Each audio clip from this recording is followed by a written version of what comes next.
Historically, the main elements of the global energy market infrastructure have become concentrated in the hands of the West. The things that, along with technology, form a kind of platform for the global energy industry. Western elites believed that they could cut off access to these services to countries that were not politically favorable to them, so as to put them supposedly on the margins of progress, but in fact to simply squeeze them out of the market. I think that many people will agree with me that all these tools are used primarily as tools of unfair competition. The motive is obvious. The West does not want competition because it cannot cope with it. It often loses in a fair fight and resorts to discrimination, presenting it under a mask of imaginary Euro-Atlantic solidarity, fight for human rights, and so on.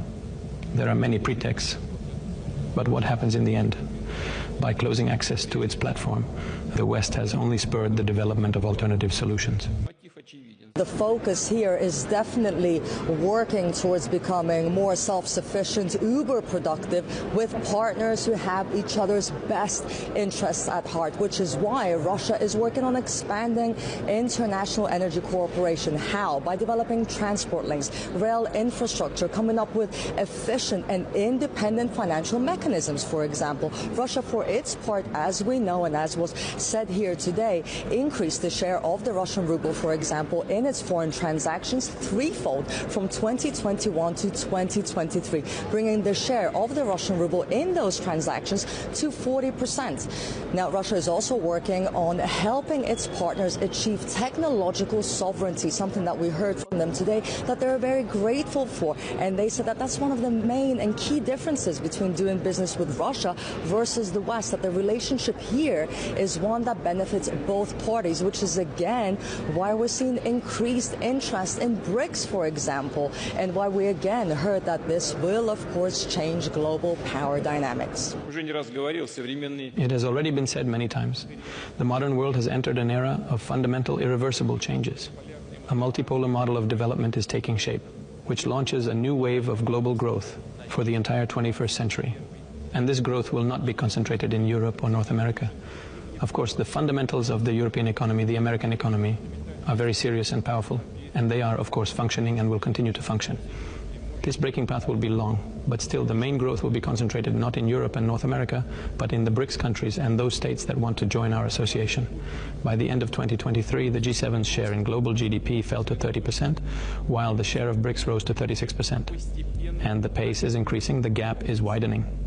The leaders in terms of growth rates will be the states of the so-called Global South.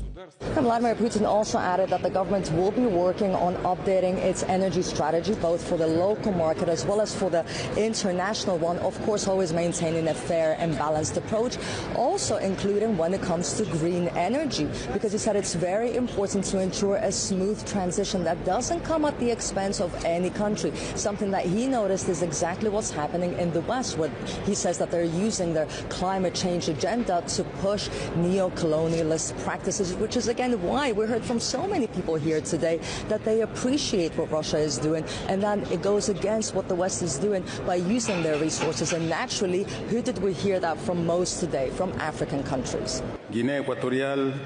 Equatorial Guinea has a firm will to deepen its energy cooperation with Russia and with friendly countries, as we are rich in natural resources like gas and oil. We are open to establishing strategic alliances with partners who wish to do so. Our hope is to build a future in which the economies of our countries benefit from true cooperation based on mutual trust and shared profit that favors our societies.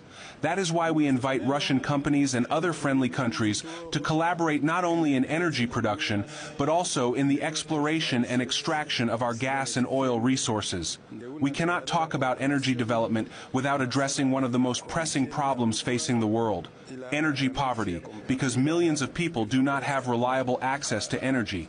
Equatorial Guinea believes that energy cooperation should be guided by a fundamental principle, which is to guarantee the stability of energy markets so that the most vulnerable are not the ones who suffer the consequences of price volatility on the markets. And these are sentiments that were echoed by several ministers who were here today, policymakers, leaders of major companies from all around the world who want to make sure that their voices are heard and amplified on the international stage with Russia's help.